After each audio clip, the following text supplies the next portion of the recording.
colleagues in the subcommittee to deliver their opening statements, and we will follow the order of arrival. Should they wish to, okay. Senator Bongo?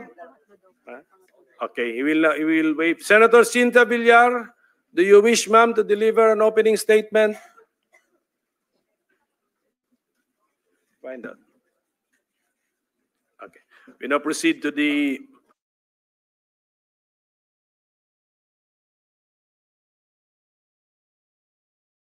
Go ahead. Thank you, Mr. Chair. Good morning, everyone. Mr. Chair, truth-telling needs no dressing up for the occasion. Telling the truth demands nothing more than just that.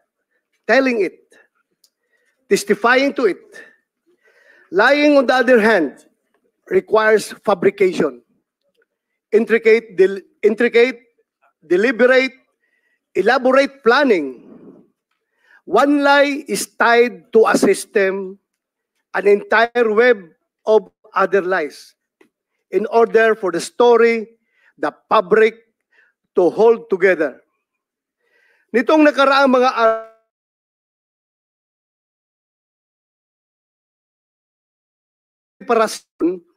para sa pagdinig natin ngayong araw na ito. Ang sagot ko po ay wala. Sapagkat ang pagsasabi ng totoo ay hindi humihingi ng anumang espesyal na paghahanda. Ang katotohanan, bali-baligtarin man, simula sa dulo o sa gitna, ay masasabi ng malaya sa kalooban. Sasabihin naman ng iba, ganun naman pala, bakit hindi ka nalang umattend doon sa hearing ng House? My position on this too has remained the same. I do not wish to be the first to break our tradition of interparliamentary courtesy. If our counterparts in the lower house do not exercise interparliamentary courtesy, this humble representation does. But most importantly, I do not wish to be a guest of their gag show. Mr. President, kung ako ay makasarili lamang, kung ako ay swapang na tao, unang pagtawag pa lang nila, nandoon ako mag-attend to clear myself. But because I am a member of the Senate, I have to protect the tradition that is being observed by this institution. Kaya hintayin na lang nila, Mr. President, pag hindi na ako senador, I will be there every day. Kung gusto po na, doon ako tumira sa kanila. Pero sa ngayon na ako'y senador pa, please naman, sana respetuhin nila yung ating interparliamentary courtesy. Ayaw kong magiging president, Mr. President. Pagdating ng araw, in the future, lahat ng mga senador na mabubwisit sa kakatawag sa kanilang pangalan kapag ang kanilang pangalan ay na-implicate sa investigation na ginagawa ng other house, ay punta na lang ng punta, tula ng magawa na legislation. Kaya po ako naririto ngayon, hindi lamang bilang isang vice chairperson ng committee ito,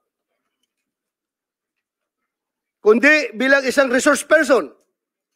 As a former PNP chief during the Duterte administration, I have been tagged multiple times as the face of the war on drugs.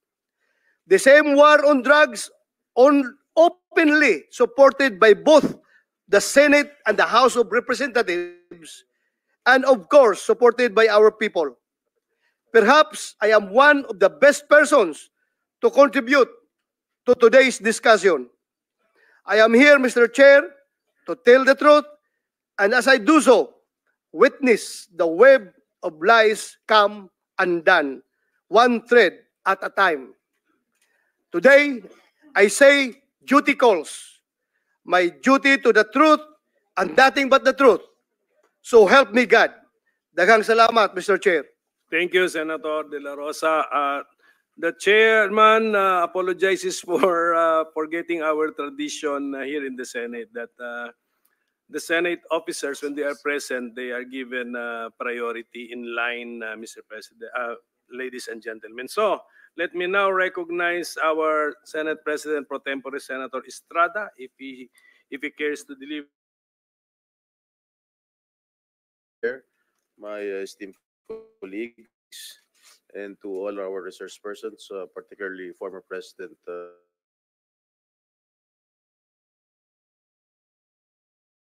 Committee, for its immediate action to discuss this pressing issue that has shaped our nation's landscape, the Philippine War campaign, which was started to fight the drug problem that jeopardizes our community's safety and well-being, has generated a lot of discussion about its strategies and ramifications. Hindi mapagkakaila na ang inisyatibong ito ay nagpalawak ng kamalayan ng publiko hinggil sa malaking problema sa illegal na droga at sa mga panganib na dulot nito na nagbunsod ng mas mataas na pag-iingat sa ating mga komunidad. Habang kinikilala natin ito at ang pangangailangan na tugunan ang mga krimeng may kaugnayan sa illegal na droga, mahalaga rin na isaalang-alang ang mga karapatang pantao at dignidad ng lahat ng individual na apektado. Let's approach this issue with an open mind and a commitment to identifying a policy that genuinely benefits the Filipino people. Maraming salamat po, Mr. Chair. Thank you, Senator Estrada. Next would be our Majority Leader, Senator Tol Tolentino. Thank you, Mr. Chairman. Mr. Chairman, before I proceed with my opening statement, just a point of parliamentary inquiry. Are we now using, because I used to be the chairman of the Blue Ribbon Committee, and we amended the rules last year, August 17, 2023 to be exact. Are we now adopting the amended rules of the Blue Ribbon, Mr. Chairman? To answer the question of the Majority Leader, we are, of course, operating under the new rules of the Blue Ribbon, Mr. President. Thank you, Mr. Chairman. The reason why I asked the question is that because our jurisdiction is embodied in the new set of rules, the purpose of which is to define the limits of our power and how and for what purpose that power is to be used. Having said that, Mr. Chairman, I thank you for adopting the said rules.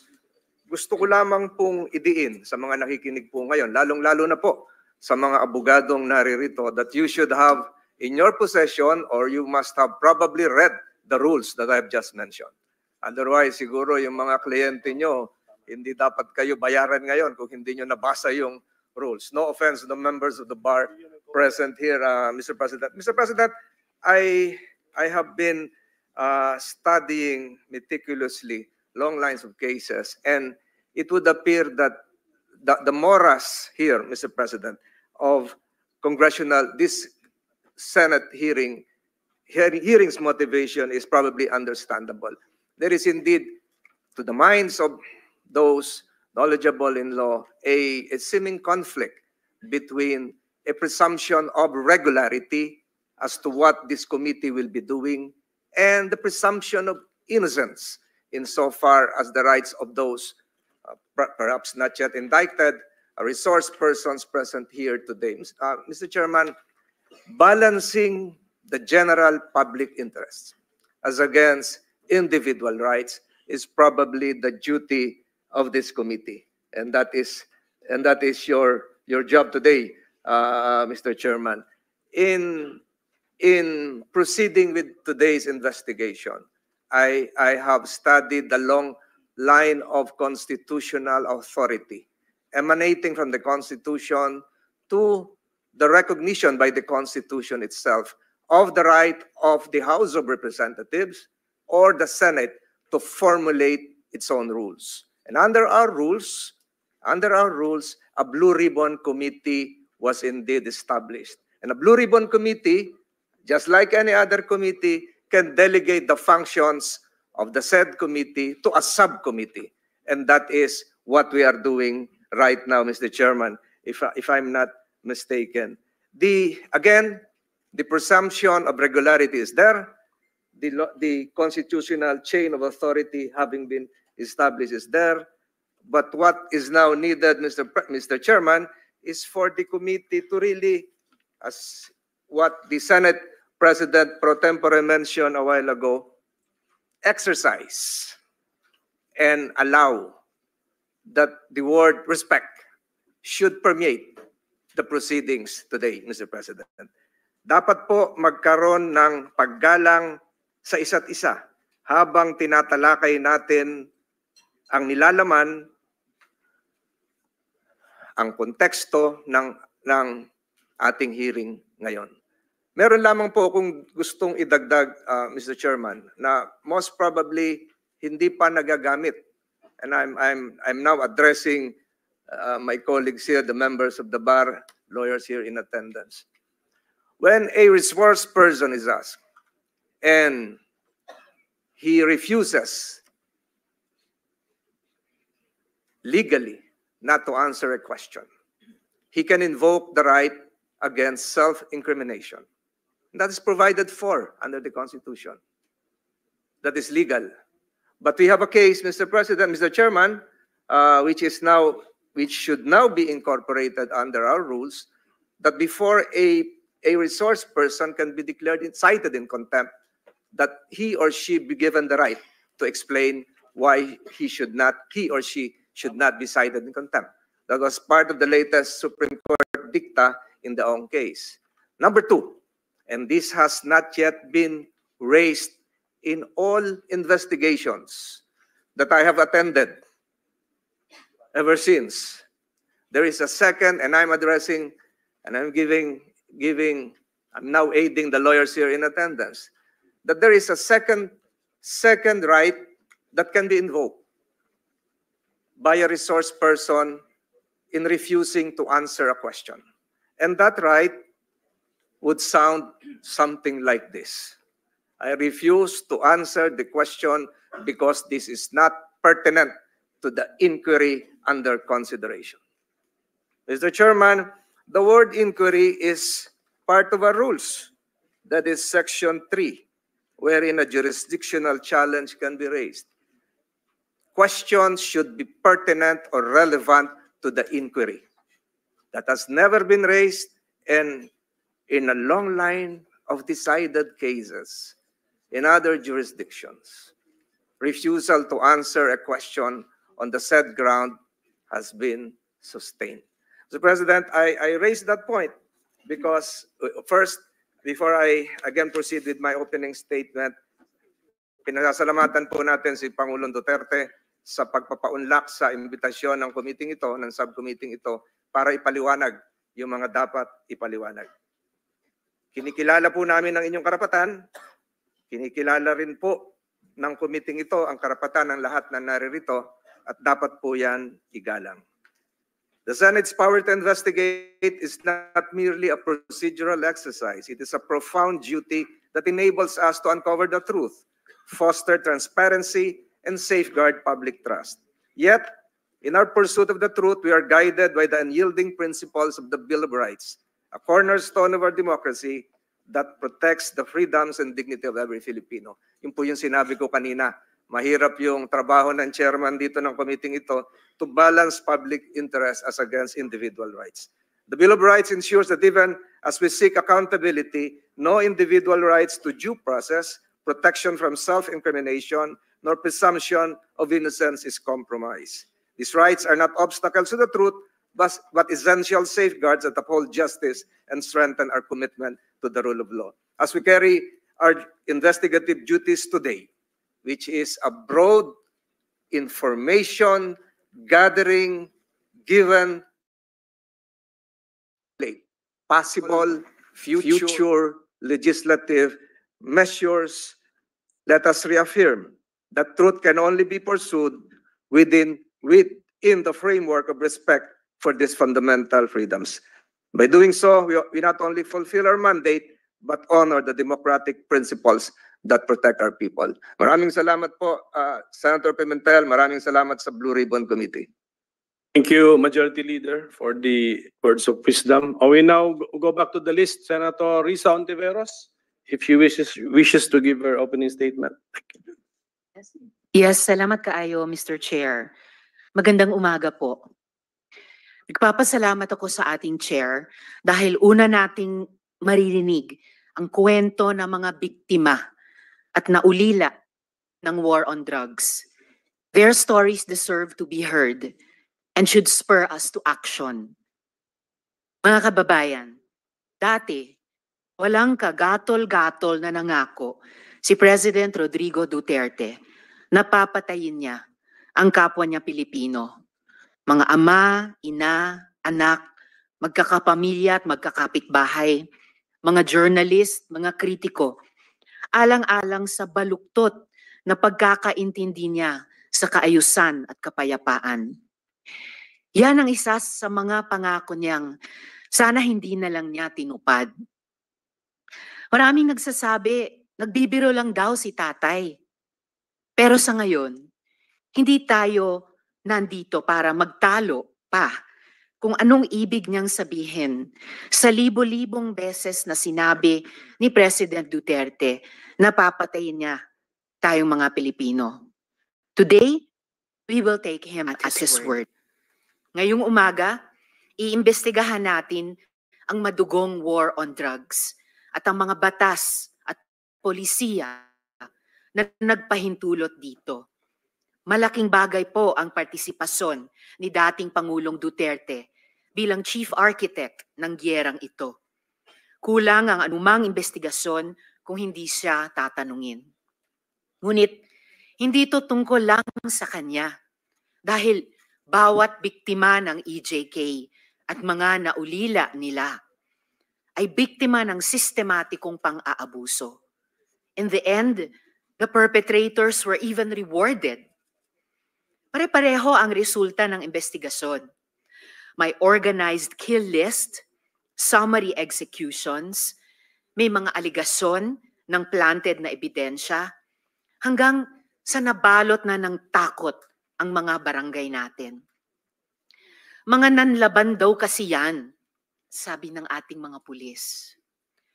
Kung kampanya talaga ito laban sa droga, bakit tinatayang 122 na bata ang napatay, kabilang ang 1 taong gulang na sanggol na walang kamuwang-muwang? Nanlaban? Yung 32 na namatay sa Bulacan sa loob ng iisang gabi noong 2017, lahat ba yon nanlaban? Talaga? Eh yung 26 kataong patay sa isang gabi rin noong 2017 sa Maynila naman, nanlaban. Para sa maraming biktima, hindi madali ang manindigan para sa kanilang mga karapatan. Kaya sa kasagsagan ng war on drugs noong 2017, hinawakan ng aking opisina ang kaso ni Kian de los Santos at kinupkup namin ang mga testigo sa kanyang pagpatay, kasama ang mga menor de edad. Nawa, sa pamamagitan ng hearing na ito, masimula ng pagkamit ng hustisya at paghihilom para sa kanila at sa iba pang biktima. At sa lahat ng nagsasabi na ang war on drugs ay parusa daw para sa mga naliligaw ang landas, my message to you is this: there is no honor in punishment like tokhang. It should not be an honor to be called the Punisher when thousands of innocent people, including babies, have died in your name. Hindi kailanman ipagmamalaki ng mga Pilipino ang war on drugs na yan. Magang salamat, Mr. Chair. Thank you. Senator Padilla is next. Senator Bongo waive his prioritization. Okay, you're next, Senator Padilla. Then I'll go back to Senator Bongo. Maraming salamat po. A'udhu billahi minasyaitanir rajim. Bismillahirrahmanirrahim. Alhamdulillah rabbil alamin. Bismillahi wassalatu wassalamu Allah Rasulillahi. Assalamualaikum warahmatullahi wabarakatuh. Isa pong pagbati ng kapayapaan sa inyong lahat. Unang-una po sa amin pong tagapangulo, Senate Blue Ribbon Committee, Pinunong Minoria, Aquilino Coco Pimentel III. Magandang umaga po. At sa amin pong pro tempore, Senator Jingoy Estrada, sa amin pong Majority Leader, Francis Tol Tolentino, sir, at sa amin pong Deputy Minority Floor Leader, Senator Risa Hontiveros, at siyempre po sa amin pong pinakamatigas na senador, Senator Bato de la Rosa, at sa amin pong malasakit King, Senator Go, at sa lahat po ng mga bisita, at siyempre po sa Iron Man, ang hinahangaan po naming pinakamagaling na Pangulo ng Pilipinas, PRRD, Digong, Mayor, isang magandang umaga po sa inyong lahat. Ako po ay nakikinig sa mga opening statement ng aking mga kasama.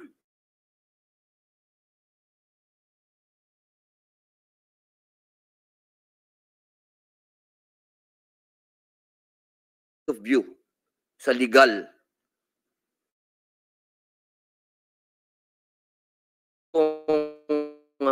pahayag ay naratibo ng isang convicted criminal.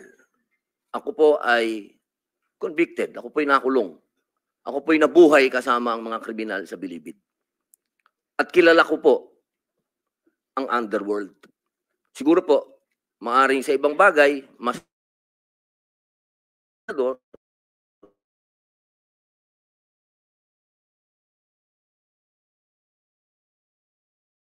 sasabi sa inyo, napakadami na pong kriminal sa atin na walang puso, ang mga halang ang kaluluwa. Napag-usapan po natin ang mga biktima ng sinasabing war on drugs, pero hindi po natin napag-usapan ang mga biktima ng mga drugista. Kung paano pinapatay ang kanilang mga anak, pinapatay ang kanilang mga asawa, pinapatay ang kanilang kapitbahay. Kung paano sinira ng droga ang mga buhay ng mga pamilya ng OFW. Kung paano po sa loob mismo ng Bilibid, kung saan po ako nakulong ng 3 taon at ginawa ko pang pelikula ito. Ang pangalan po ng pelikula, maaari niyo pong panoorin, Hari ng Selda. Dito po ay binunyag ko na sa loob mismo ng Bilibid ay nagluluto ng shabu. 1998 po yun. Kung bibilangin po natin yung taon na yun, hanggang sa dumating ang Iron Man, ilang taon po yun. Ganun po kahaba ang mga panahon na namayani at talagang naghahari ang mga drug pusher sa Bilibid. Alam niyo po, mga mahal kong kababayan, wala po, totoo po. Ang kamatayan ng buhay ng isang tao ay yan po ay bigay ng Diyos. Yan po ay kayamanan, yan po ay regalo sa atin ng Diyos. Pero, mga mahal kong kababayan, ang ating pong bayan ay nasa bingit ng napakalaking kapahamakan. Kung hindi po tatitindig ang ating kapulisan, kung hindi po tatayo ang ating mga law enforcement, tayo po ay tatalunin ng mga sindikatong nag-ahari na nagluluto na ng mga droga kung saan-saan. Mga mahal kong kababayan, ang datos po ang magsasabi na nung sa panahon ni Pangulong Rodrigo Roa Duterte, masasabi ko na po na natakot ang mga kriminal. Wala pa po siyang ginagawa. Doon lang sa commercial niya na last Christmas yun na to, natakot na ho ang napakaraming kriminal. Natakot na ho ang napakaraming durugista, napakaraming pusher ang nag-surrender. Wala pong nangyayari. Sa salita lang po yun. Mga mahal kong kababayan, kung sisisi natin lahat ang mga namatay dito sa administrasyon ni Rodrigo Roa Duterte, abay nagkakamali po tayo. Alamin po natin kung ano ang drug underworld, kung ano ang mga drug syndicates. Ako na po nagsasabi sa inyo, regular na po ito tuwing magpapalit ang administrasyon, naglilinis ang mga sindikato. Magkakaroon talaga ng maraming mamamatay dahil naglilinis. Para pagpasok ng bagong administrasyon, yung kanilang mga alagang mga kriminal, mga alagang mga pusher, mga tapos na. Sana po, sa usapin na ito, maging realistic po tayo, mga mahal kong kababayan. Kung kailan ba natin na ibalik sa mga kababayan natin yung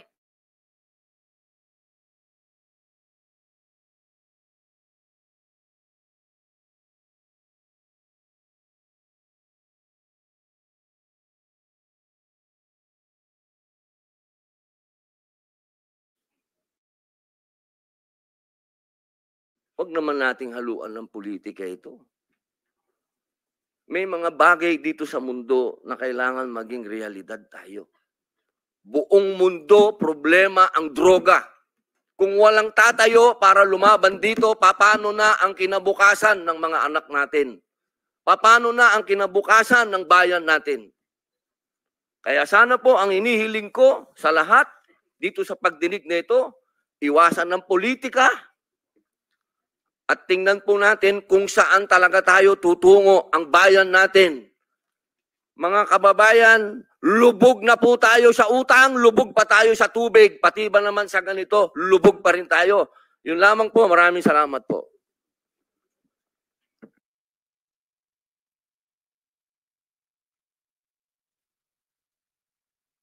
Thank you, Senator Robin Padilla. So, Senator Bongo, please. Salamat, Mr. Chair. Good day to all my esteemed colleagues and to all resource persons present here today. Allow me to begin by expressing my deepest condolences to the families of the victims of Typhoon Christine as well as those who lost their properties and livelihood. Please know that your Senate will be working extra hard to address your pressing concerns. Marami tayong gustong imbestigahan at bigyan ng pansin lalo na po sa pangangailangan po ng mga nasalanta. Rest assured that your senators will do so at the proper forum. In the meantime, we are here to discuss another pressing issue that concerns not only the previous administration but the future of our nation. Gusto ko pong lumabas na ang katotohanan para makafocus na po tayo sa pagserbisyo po sa ating mga kababayan. Lalo na ngayon, marami pong nasalanta na nangangailangan po ng tulong at ang daming naghihirap.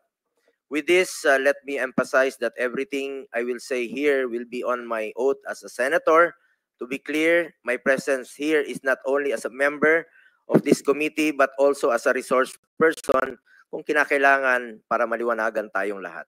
Andito tayo para malaman ang totoo, nais nating lumabas ang katotohanan. After all, there is only one truth and it can stand for itself and there is no need to defend it. Mr. Chair, I trust that the truth will be thoroughly and fairly brought out by this committee, fittingly presided by our minority leader, Senator Coco Pimentel. We respect its mandate to investigate the war against illegal drugs in aid of legislation. In fact, I filed a resolution to investigate the war on drugs dahil gusto nating malaman ang totoo.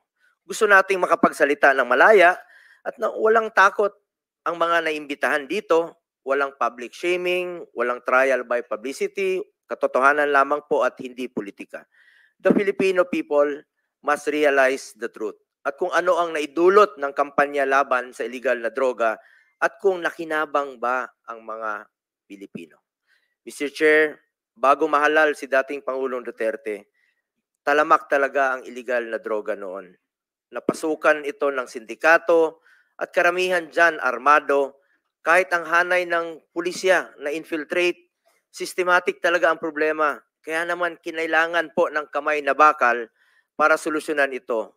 Kaya nga nanalo si dating Pangulong Duterte dahil sa kanyang campaign promise to get rid of illegal drugs, criminality, and corruption na mga salot po ng lipunan. Mr. Chair, ang sambayan ng Pilipino na po ang humusga. Kung nakakapaglakad ba sila sa gabi na walang takot sa daan, pati po yung mga OFWs natin sa abroad, nagkakaroon ba sila ng peace of mind dahil ligtas ang mga mahal nila sa buhay na nakakauwi po sa gabi na hindi nasasaktan at hindi nababastos. Nung panahon ng panunungkulan ni dating Pangulong Rodrigo Duterte, 55% o halos 6 sa bawat 10 barangay sa buong bansa ang naging drug-free. Resulta po ito ng pagkumpiska sa lampas 76 billion na halaga ng droga na pakalat-kalat noon sa ating mga lansangan. Base rin po sa datos, 79% o halos 8 sa bawat 10 Pilipino ang sumusuporta sa kampanya laban sa illegal na droga. Sa unang 5 taon naman ni Pangulong Duterte sa pwesto, mahigit 70% ang ibinaba ng crime rate sa buong bansa. Bukang bibig po yan ng ating mga kababayan kung gaano sila kapanatag, lumabas sa lansangan, kahit sa 10 oras ng gabi dahil alam nilang ligtas sila at ang kanilang mga anak. Ako mismo, meron po ako nakakasalubong sa mga 7-Eleven, nagpapasalamat na ligtas na raw po ang kanilang mga anak. Kaya naman po nananatiling mataas ang approval at trust ratings ni Pangulong Duterte mula simula hanggang pagtatapos ng kanyang termino. Ito ang patunay na kinikilala ng sambayanan ang mga positibong pagbabagong dala ng kanyang pamamalakad. The war on drugs of the previous administration, lest we forget, enjoyed widespread public support across all sectors. Mr. Chair, hindi po natin maikakaila. People are now seeing the difference on how once upon a time they felt safe in the streets and their communities. Mr. Chair, nakakalungkot dahil bumaliktad na po ang panahon, nagbago na po ang ihip ng hangin, ang pinagsikapan at pinaghirapan po ng nakarang administrasyon na linisin ang bansa laban sa kriminalidad at droga, ganon-ganon na lang po ngayon kung baliwalain. Mr. Chair, ganon ba natin itrato ang sakripisyo ng mga alagad ng batas noon? Imbis na pasalamat tayo sa kanila, at sila po'y naging bayani noon, sila po ngayon ay tila binabasura. Nung panahon ng war on drugs, panay puri ang naririnig natin, napakaganda po ang ginawa ni PRRD. Bakit makalipas po ng 3 taon, puro paninira at paninisi na? Paano naman po yung mga taong nagtrabaho at tumulong para maibalik ang peace and order? At paano rin po yung mga magagandang naidulot sa mga Pilipino ng laban kontra droga? But Mr. Chair, this does not mean that the Duterte administration sanctioned human rights abuses. Ang tanging hangarin ni dating Pangulong Duterte ay linisin ang ating bansa at labanan ang mga naghahasik ng lagim, lalo na po sa pagdating sa illegal na droga. Sa pagkakaalam ko, kailanman ay wala siyang ipinapatupad na anumang sistema, kapalit po ang buhay ng sinuman. Ayaw natin na mismong mga alagad ng batas ang lalabag sa karapatang pantao at ayaw rin nating mangyari ang mga durugista ang maghahasik ng lagim sa bawat kalye na ating dinadaanan. Noong panahon ni dating Pangulong Duterte, kung malagay sa alanganin ang buhay ng mga pulis, kung manlaban ang sospek, unahan na nila dahil ayaw niyang pulis ang mamatay, sa ginagawa lang naman nila ang kanilang tungkulin. In fact, noong 2018, sa maalala ko po, pumunta po kami ni dating Pangulong Duterte sa Norsagaray, 3:00 po ng umaga, sa burol po ng isang pulis na binaril po ng drug addict. Naunahan po siya. Yan po ay isa sa mga halimbawa na nakakalungkot na ginagampanan po ng tungkulin ng ating kapulisan ng kanilang trabaho. Maliban sa paggawa ng batas, kailangan talaga ay taasan ang budget ng mga pulis para wala silang rason na hindi nila magampanan ang trabaho nila. Di ba, maalala nyo po, noong 2018, inuna nating idoble ang sahod ng pulis sa entry position nila. Kasama na po dyan ang mga uniform personnel. Estudyante pa po ako, 1980s, 90s, takot na takot po ako sa pulis. Checkpoint, walang ilaw, maraming hulidap, laglag bala, extortion. Pero nung panahon ni Pangulong Duterte, na ibalik po ang respeto sa mga pulis. Kaya full support po tayo sa mga uniform personnel at lalong-lalo na po sa mga nagtatrabaho para sa bayan. Dagdag pa dyan, dapat bigyan natin sila ng sufficient operational support, legal support in line of duty. In fact, I filed Senate Bill 422 to provide free legal assistance for uniform personnel who on any charge related to the performance of their official duty. Sakaling mang may arestuhin sila, meron silang operational funds o panggastos, kailangan talaga nilang suporta. Kulang talaga ang kanilang pondo. Paano naman sila makakagalaw kung abonado pa sila? Kaya po nandito tayo in aid of legislation to craft laws and check if kailangan ng additional budget para magampanan nila ang tama ang kanilang tungkulin. Let me reiterate, my fellow legislators, I was once quoted in relation to PRRD's anger towards these ninja cops, no? Dahil full support nga po siya sa mga pulis, tapos meron pang mga ninja cops. Nag-imbestiga tayo dito mismo sa Senado. Natanong ako tungkol dito at sinabi ko, oo, galit talaga siya sa mga ninja cops. At dahil dito, tinakot niya talaga para ma-intimidate sila, para matakot po sila. Iba po ang pananakot para ma-intimidate at iba naman po ang usapan, ang reward. Ang alam ko, walang reward system na ipinapatupad si former President Duterte laban sa sinumang sibilyan, mapa-drug lord man o karaniwang tao na sangkot sa illegal na droga. Walang basihan ang mga paratang na binitawan sa mga pagdinig na di umano'y reward system kapalit ang buhay noong panahon ng war on drugs ng Duterte administration. At habang nasa usapin tayo ng pera, taliwas po sa sinasabi ng iba, ni minsan po, hindi po ako authorized, hindi ako humahawak ng pera. Sinasagot ko lang po ito dahil sa mga pagdinig, no, na nababanggit po ang ating pangalan, never po ako nag-handle ng budget of finance matters, kahit nung mayor pa po si Pangulong Duterte. Taliwas din po sa sinasabi ng iba. And in fact, maraming nadadamay. Si Muking, who is not employed in the Senate, was personnel in the office of the President noon at tulad ko, scheduling, administrative work, mga clerical work, I'm sure lahat kayo nagpapa-appointment po sa amin through Muking noong unang panahon. Sobrang busy po yon. Marami pong opisyal na lumalapit sa amin at even during the time of the pandemic, no, kailangan ng tulong at hindi po namin tinatanggihan yan. Sa abot ng aming makakaya ay pinapansin po namin lahat ng hinaing. Nais ko rin klaruhin ang naging trabaho o role ko po sa administrasyon ni dating Pangulong Duterte. I was appointed and faithfully served as Special Assistant to the President or SAP from 2016 to 2018 as per Section 2 of Executive Order 2016-01 as SAP. I exercise mere oversight functions of 3 independent and cross-functional offices of which are OSAP, Office of the Appointment Secretary, and Presidential Management Staff. As stated in the executive order creating OSAP, our functions were limited to scheduling, appointments, and presidential engagements. Our mandate did not include sensitive matters like police operations. Walang kinalaman po ang aking opisina o sinumang staff nito noon sa operasyon at organisasyon sa government security sector, mapamilitary o kapulisan, whether directly or indirectly, we had no participation in these operations.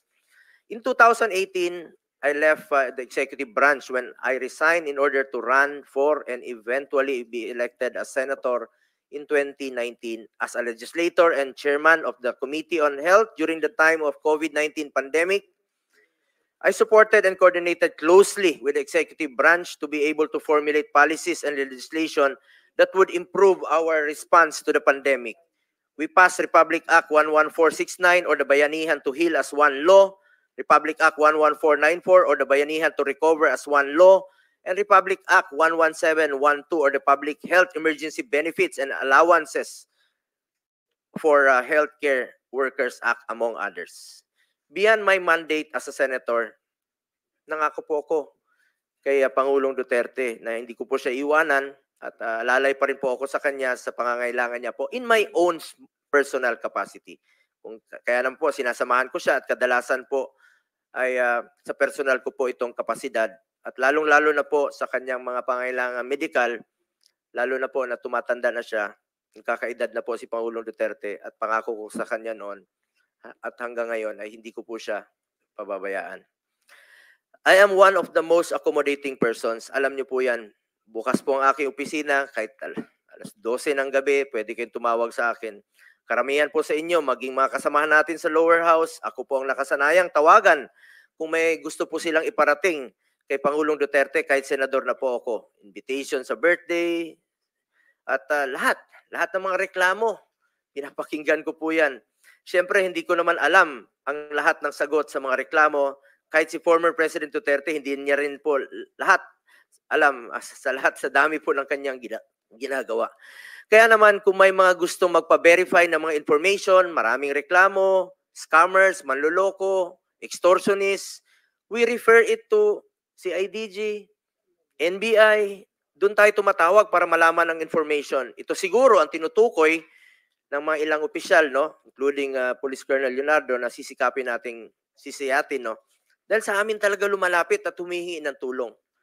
Kahit nung nasa Office of the President pa ako, kapag may concerns or reports that are confidential in nature, pinapasa ko po yan sa kinauukulang ahensya.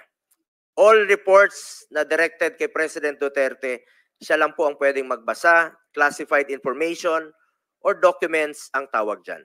Ngayon, nandito po tayo para malaman kung may naging pang-aabuso ba sa hanay ng kapulisan at nagamit ba ito sa pansariling interest. With this information, we can then craft the necessary legislation to better serve our countrymen. As chairman of the Committee on Health and Demography and vice chairperson of the Committee on Public Order and Dangerous Drugs, we want to find ways to improve our continuing fight against illegal drugs through the creation of meaningful policies. As we know, the drug menace is also a health issue. Drug dependents should be treated as victims in dire need of medical, psychological, and spiritual help, with a chance of being successfully reintegrated into society as healthy and productive citizens.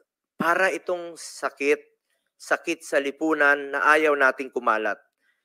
Kagaya ng kahit anumang sakit, importante po dito ang prevention at early detection. Maghanap po tayo ng paraan para hindi lumala at hindi malulong ang ating mga kababayan dito. Tulungan natin gumaling at magbagong buhay ang mga nalulong sa droga. The past administration had shown equal concern for the rehabilitation and reintegration of drug dependents by directing executive branch of the government to support the establishment of drug abuse treatment and rehabilitation centers. Meron pong mga rehabilitation centers na ipinatayo, umpisa pa lang po ng administrasyon ni dating Pangulong Duterte.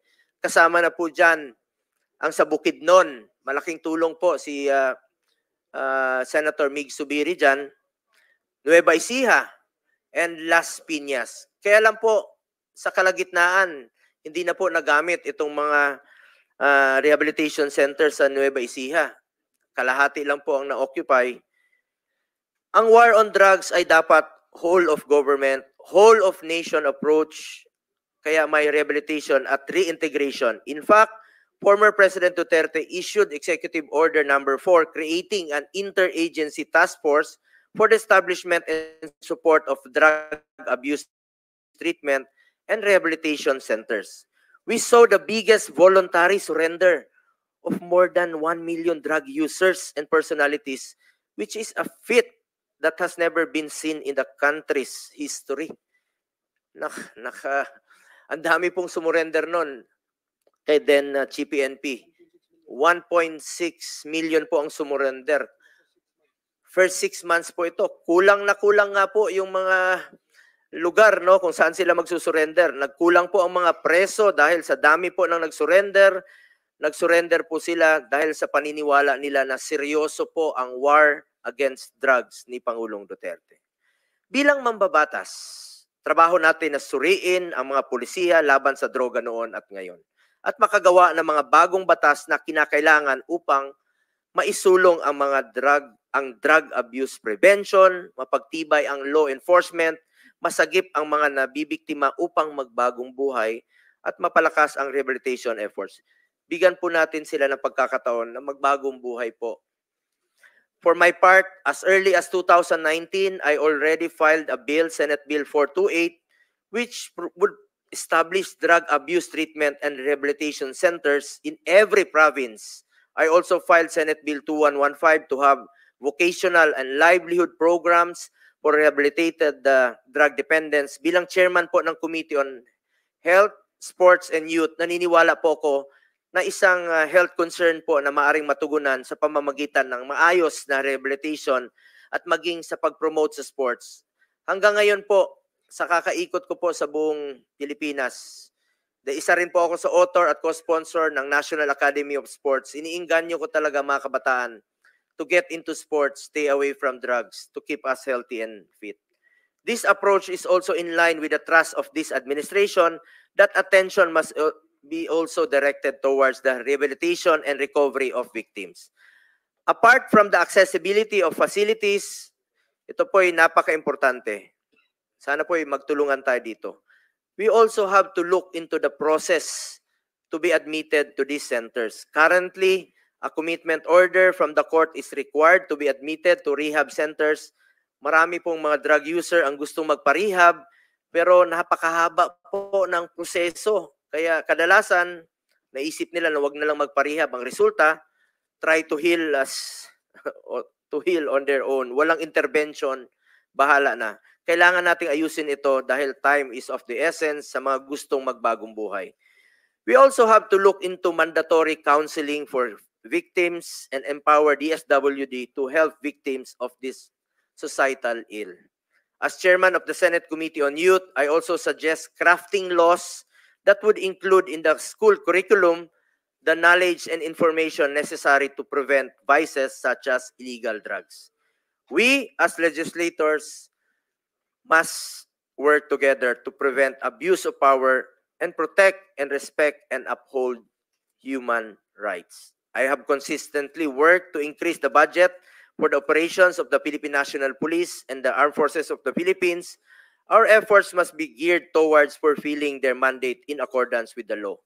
Gamitin natin po ang investigasyong ito at hearing na ito upang siguraduhin walang pang-abusong mangyayari tungo sa ating isang hangarin na labanan po ang droga. I urge both houses of Congress, magtulungan po tayo dito. Kilala niyo po ako. I am committed to developing accessible rehabilitation centers for individuals facing drug addiction, and I am more so dedicated to ensuring the protection of and respect for human rights. Again, I am one with this committee in finding out the truth in the hopes that we could craft meaningful legislation for our beloved citizens. Thank you, Mr. Chairman. Thank you, Senator Bongo. Senator Cynthia Villar said that she will no longer deliver an opening statement. So I gave her time to you, actually, Senator BG. So. Okay, so ladies and gentlemen, there are 8 senators present, 7 physically, 1 virtually. So we have overwhelming quorum to proceed with our hearing. And